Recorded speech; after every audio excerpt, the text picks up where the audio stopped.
हेमंत सोरेन मुख्यमंत्री रहते हुए गिरफ्तार होने चले गए। हालांकि संवैधानिक कोई परिस्थितियां न बिगड़े, राष्ट्रपति शासन नहीं लगे, इसलिए उन्होंने इस्तीफा दे दिया और उसके बाद उन्होंने गिरफ्तारी दी। लेकिन हम आपको बताते हैं कि भारत के इतिहास में पहली बार ऐसी घटना घटी कि किसी मुख्यमंत्री को पहले गिरफ्तार किया गया। ईडी अपने हिरासत में लेकर उनको राजभवन पहुंची थी इस्तीफा दिलाने के लिए। तभी से यह चर्चा हो गई कि देश के इतिहास में, देश के राजनीतिक इतिहास में पहली बार ऐसा हुआ है कि कोई मुख्यमंत्री गिरफ्तार हुआ है सत्ता में रहते हुए। हालांकि मुख्यमंत्रियों का गिरफ्तारी से जुड़ी खबरें जो है वो कोई नई नहीं है। इसकी शुरुआत बिहार में सबसे पहले हुई थी, जब लालू प्रसाद यादव चारा घोटाले के मामले में जब वो उनके ऊपर जो है शिकंजा कसा सीबीआई का, और उनकी गिरफ्तारी के लिए सेना को बुलाना पड़ा था। लालू प्रसाद यादव मुख्यमंत्री थे, लेकिन वो कुर्सी नहीं छोड़ना चाहते थे। गिरफ्तार करने वाली जो एजेंसियां थी वो परेशान थी कि मुख्यमंत्री को कैसे गिरफ्तार किया जाए। ऐसे में क्या कुछ हुआ कि लालू प्रसाद यादव ने राबड़ी देवी को मुख्यमंत्री बनाया, फिर उनको गिरफ्तार किया गया। लेकिन जो फहरिस्त है वो लंबी है। हम आपको पूरी फहरिस्त बताते हैं कि देश के अंदर कौन कौन ऐसे मुख्यमंत्री हैं जो मुख्यमंत्री रहते हुए उनके ऊपर गिरफ्तारी की तलवार लटकी और अंत में उनकी गिरफ्तारी हुई। हेमंत सोरेन देश के पहले ऐसे मुख्यमंत्री हैं जिन्हें पद पर रहते हुए इस्तीफा दिलाने के बाद ईडी ने गिरफ्तार किया है।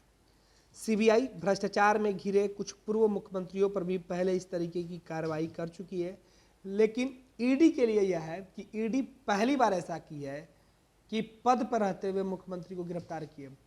देश के राजनीतिक इतिहास में पहली बार ईडी ने इस तरह की गिरफ्तारी की है। सीबीआई ने इस तरीके के जो जांच और गिरफ्तारी तक की नौबत पहले कई दफे की है, लेकिन ईडी के लिए ये पहली बार था घटनाक्रम। इनमें सबसे ज़्यादा जो चर्चित मामला है वो है बिहार के पूर्व मुख्यमंत्री लालू प्रसाद यादव का रहा, जिन्हें चारा घोटाले मामले में गिरफ्तार करने के लिए सीबीआई को 1997 में सेना की मदद लेनी पड़ी थी।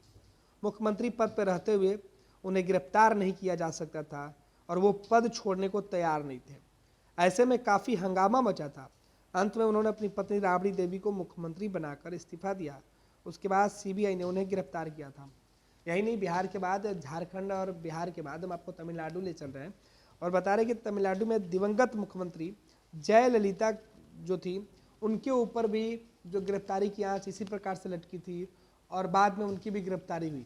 लेकिन वो जब मुख्यमंत्री थी तो उस मुख्यमंत्री काल के दौरान ही उनके पूरी जो जांच की प्रक्रिया है वो शुरू हुई थी। उनके ऊपर आय से अधिक की संपत्ति के मामले में दोषी ठहराया गया था। उसके बाद उन्होंने मुख्यमंत्री पद से इस्तीफा दिया था, लेकिन जब तक मामले की जांच चली वो मुख्यमंत्री पद पर बनी थी।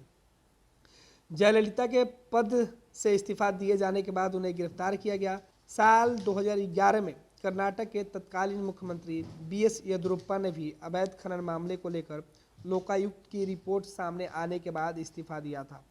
इसके बाद राज्य की कमान डीवी सदानंद गौड़ा को सौंपी गई थी। इसके कुछ दिनों के बाद येदियुरप्पा की गिरफ्तारी हुई थी। झारखंड में पहले भी सरकार गिरती और बनती रही है।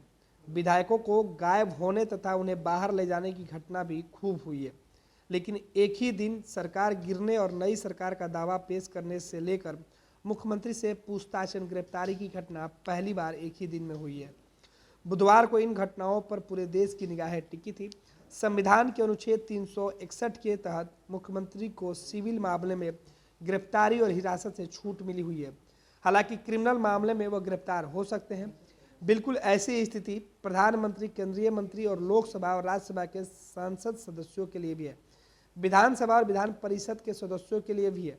हालांकि राष्ट्रपति और राज्यपाल को पद पर रहते हुए गिरफ्तार नहीं किया जा सकता है। तो ये कुछ तथ्य हैं जिसकी जानकारी हम दे रहे थे कि देश में कई ऐसे मुख्यमंत्री हुए हैं, कई ऐसे राजनेता हुए हैं जो पद पर बने हुए थे, मुख्यमंत्री रहते हुए उनकी गिरफ्तारी की जो तलवार है वो लटकी और उन्हें इस्तीफा देना पड़ा और इस्तीफे के बाद उनकी गिरफ्तारी हुई। लेकिन हेमंत सोरेन देश के सियासत में पहले एक ऐसे राजनेता के तौर पर उभर के सामने आए जिनकी गिरफ्तारी ईडी ने किया। मुख्यमंत्री रहते उनसे पूछताछ की। ईडी ने पहले उन्हें जो है औपचारिक तौर पे उनके ऊपर दबाव डाला कि उनकी गिरफ्तारी की जा सकती है। उसके बाद ईडी अपने साथ उनको राजभवन लेके जाती है, उनको इस्तीफा दिलवाया जाता है और फिर ईडी वहीं से हेमंत सोरेन को हिरासत में ले लेती है। और उसके बाद ये तमाम जो खबरें हैं वो निकल के सामने आती है। देश के सियासत में 31 जनवरी एक बार फिर से एक अध्याय में लिखा जाएगा कि कैसे एक मुख्यमंत्री को मुख्यमंत्री रहते हुए ईडी ने पूछताछ के बाद हिरासत में लिया। हालांकि इस बीच संवैधानिक जो नीतियां हैं उसका ख्याल रखा गया, पहले उनसे इस्तीफा कराया गया और ठीक उसी रात इस्तीफा के बाद नई सरकार के गठन की कवायद भी हुई। ये पहली बार हुआ है।